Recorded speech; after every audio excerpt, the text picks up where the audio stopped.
guys, it's time. Grab your brooms and let's fly into the midnight sky together. Okay, maybe a little dramatic, but it's Halloween. We have to bring on the drama. If you love all things spooky, then this is the perfect video for you. So join me, grab yourself a drink, maybe a little snaggy snack, and let's decorate for Halloween together. In this video, we have tricks, we have treats, and best of all, we have magic. Also, if you love spooky stories, do I have a story for you involving yours truly, the hospital I work at, and the clock striking midnight. Seriously, still gives me chills to this day. Also, you will want to stick around to the end of the video because I am giving away another $25 Amazon gift card. So please watch until the end if you want to win this. So sit back, let the magical books, dancing broomsticks, and my little ghost I trapped in a mirror bring in the excitement of spooky season. Let's bring on the magic. Welcome back to our channel. Today we are going to be decorating our whole house with these spectacular decorations. We've got cute decorations. We've got elegant decorations. Hey, we even got scary decorations. Join us today as we decorate our entire house for Halloween.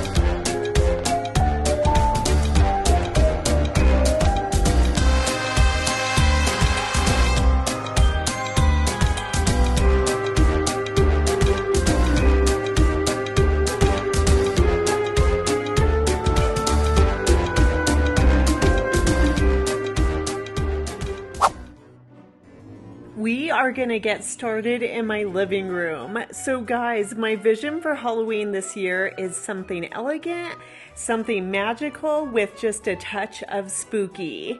Also, this year will be our fur baby Enzo's first time celebrating Halloween, and this little guy is ready. Listen here, it's kind of like an unspoken rule. You have to love Halloween to be in this family. Also, if you love DIYs, this is the perfect video for you. I have so many fun DIYs for you to try.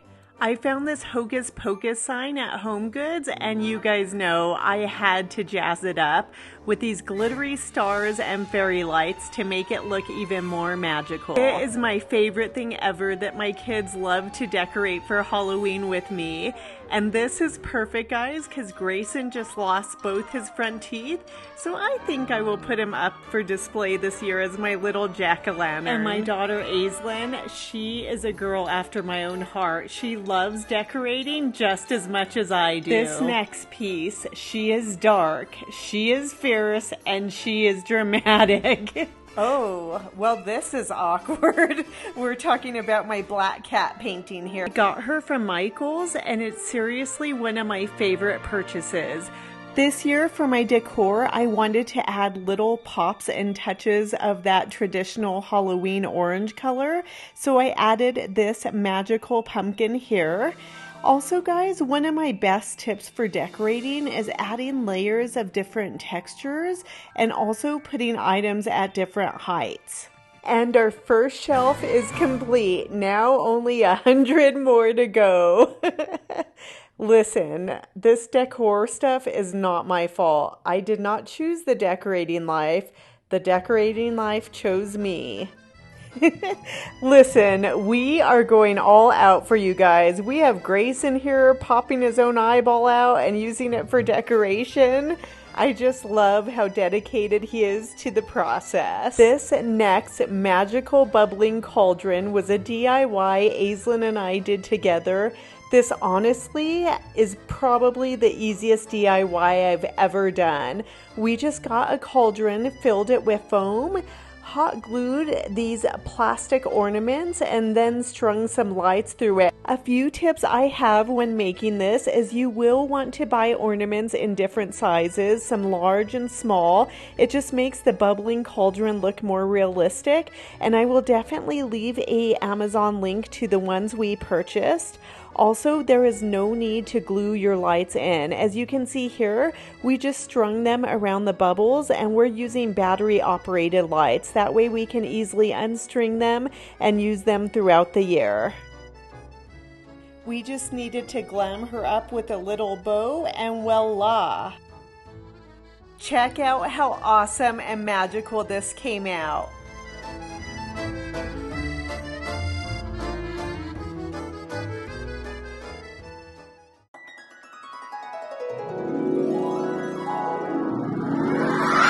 Now moving on to my fireplace, I am just adding these beautiful orange golden leaves along with, you guys know, all my fairy lights. Which brings me to my next tip. I use lighting to really help set the mood.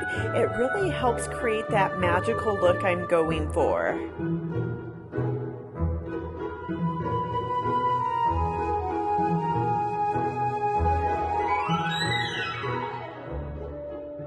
Now moving on to my next set of shelves, let me set the scene for you here. A spooky cute haunted vignette complete with a little ghost who I've named Henry trapped here in this mirror.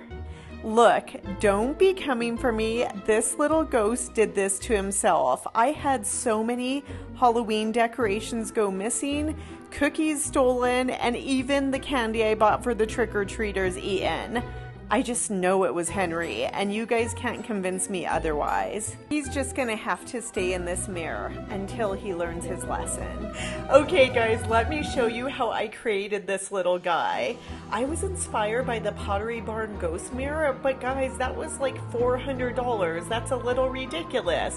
Why dish out that money when you can DIY it? So first, you will need either an iPad, a TV, or in my case, I found this digital picture frame from eBay. I think I paid like $40 for it. You will want to make sure if you do a digital picture frame that it can store video. Just downloaded this adorable floating ghost from YouTube and I uploaded it to my digital frame. The link for this ghost will be in the description box below. Next, I went to Amazon and bought this double-sided mirror. You will need a double-sided mirror. I tried everything and nothing worked to make this look like a realistic mirror except the double-sided mirror. I will definitely link the product I purchased in my description box. Next, we headed to foreign territory, my husband's man cave. Thank God he helped me, guys.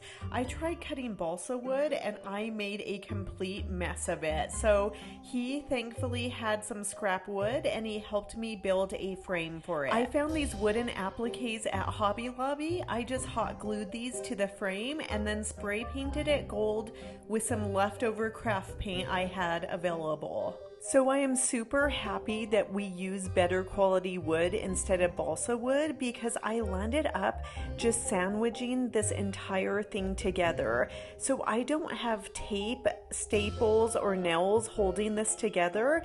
It's basically held up by the wooden frame standing on its own with the double-sided mirror between it and then the digital frame behind it. And the reason is obviously I want to reuse this digital frame and not have it hot glued or nailed together. This was so satisfying, guys. Aislinn helped me remove the film from this double-sided mirror and look how magical my little mirrored ghost looks. I love it so much. I wanted to say I also tried a cheaper version of the double-sided mirror, which is window cling film.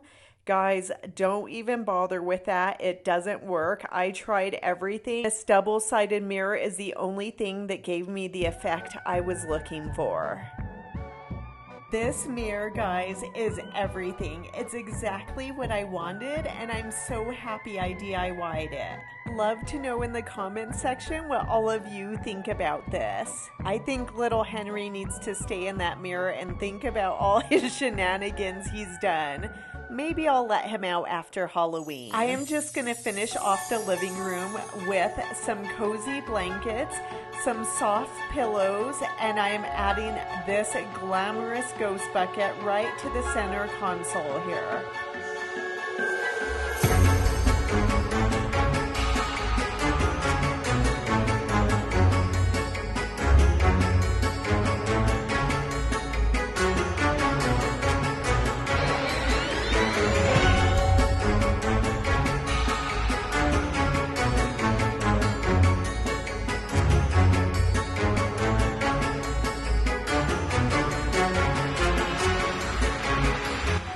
From bubbling cauldrons to Henry trapped in a mirror, this is a witch's cottage, but there's nothing to fear. Everything that is dark will soon turn to light, and for me, well, it's time to say goodnight. All right, people, it is a bright new day, and I have my energy drink ready because I have a bunch of cleaning to get done. And I'm so glad I already put my magic broom to work, but there's something missing. Hold on a second. Enzo has to be part of this. It's a must. Look at him sitting there like a little person. Enzo, did you spot a ghost? Okay, guys, while I clean and decorate my kitchen, brace yourself. I have a real life, super spooky story to share with all of you. This happened about 8 years ago, and if you didn't know, I'm a nurse and I've worked in the intensive care unit for about 20 years now. Yes, I know I'm dating myself, but I was working a night shift and it was with one of my absolute favorite doctors. We started our rounds for the night. That's where we go from room to room. We check on each patient in the ICU. I still remember this like it was yesterday. We went into room 20 and the patient who was in there was incredibly sick, but they weren't on life support, meaning they weren't on a breathing machine. We started to talk to the patient, but we noticed that the patient was either too tired or just didn't want to respond to us. So we talked to the bedside nurse and went over the plan to wean his oxygen down and also to come down on a medication that he was on that was supporting his blood pressure. After we were done discussing the plan of care, we were walking out of this patient's room and we heard the patient say, "Wait, I have something to say." Really caught us off guard because, as said previously, this patient was not responding to any of our questions. As we walked closer to his bed, he didn't even look like he was looking at us, which kind of worried me a bit. It kind of looked like he was looking through us. So this patient motioned for us to come closer to his bed. He was sort of whispering, and I got real close to him, and he said to me, "At midnight, I need to tell you. They're coming for me, and you need to let them take me." I asked him who he was talking about, and he just said, They are coming for me, let them take me." The doctor and I just looked at each other and we sort of chalked it up to the patient maybe having some ICU delirium. That happens often, especially with our older patients, because they tend to get their days and nights mixed up, and that combined with not sleeping just leads to our patients getting confused easily. Well, I was a little freaked out with this message. I just figured he's having ICU delirium, and we continued on with our night shift. The night landed up being pretty steady with the normal amount of patients we usually get. We finished up some procedures and then we headed to our break room to get some charting done. As I sat down to chart some documentation, I will never forget this. I heard over our loudspeaker come through, "Code blue, ICU, code blue, ICU." And this part really sends chills down my spine.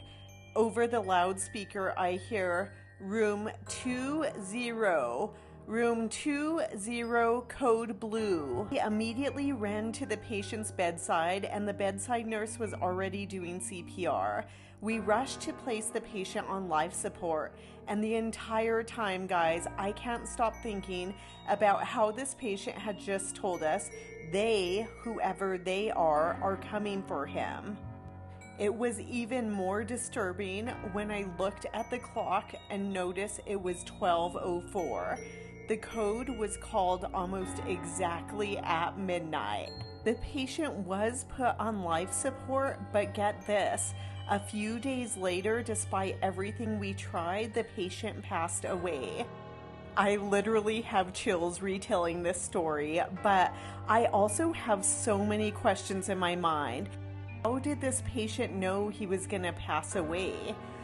Who was it exactly who took him? And more importantly, where did they take him? Let me know in the comments section what you think about this, and if you want to hear any more of my scary, spooky hospital stories. Okay, time to lighten the mood a little bit, and I have a super fun and easy DIY to show you. I just bought these bats from the Dollar Tree. They were $1.25 each. I unraveled them. Just turned on some Halloween movies. Here I'm watching Hocus Pocus 2. Just took some simple black twine I bought from Amazon and started wrapping my bats. Just a heads up, I will have a link in the description box, the twine I purchased, but you do need quite a bit of this. One large roll of black twine from Amazon covered about 3 bats.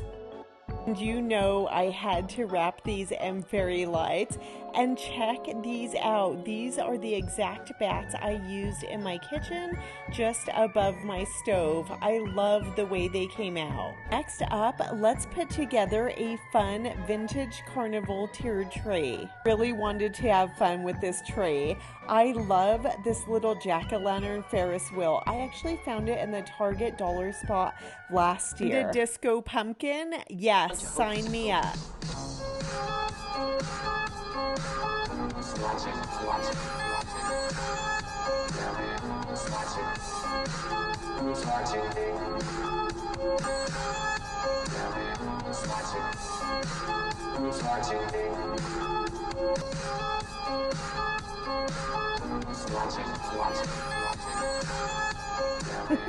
I'll tell you who's watching. It's this little guy watching, Enzo. If you are still watching, can I just say you are a real one and I appreciate you so much. It's giveaway time, but you'll also want to stick around because I'm about to decorate my favorite part of the whole house, my kitchen table. So in order to win the $25 Amazon gift card, all you have to do is leave me a comment letting me know you heard my spooky story, and you will get a double entry if you leave me another comment letting me know your favorite area that I decorated. Good luck, and this giveaway closes on Halloween, October 31st, 2024.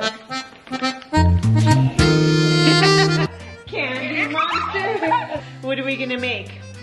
A candy brain salad. We are gonna make a candy brain salad and this guy. You ready to get started? Yeah. Let's Grayson and I have one more DIY for you, and you guys know when the candy comes out, Grayson comes out. We got these containers from Dollar Tree, and it's a simple and fun way to give friends and teachers little gifts for Halloween.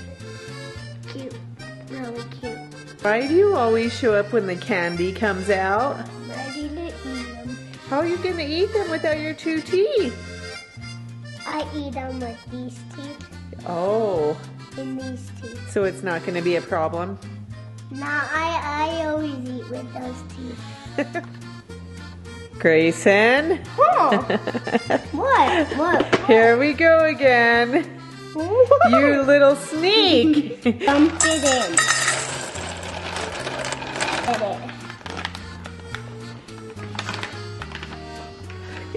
Grayson!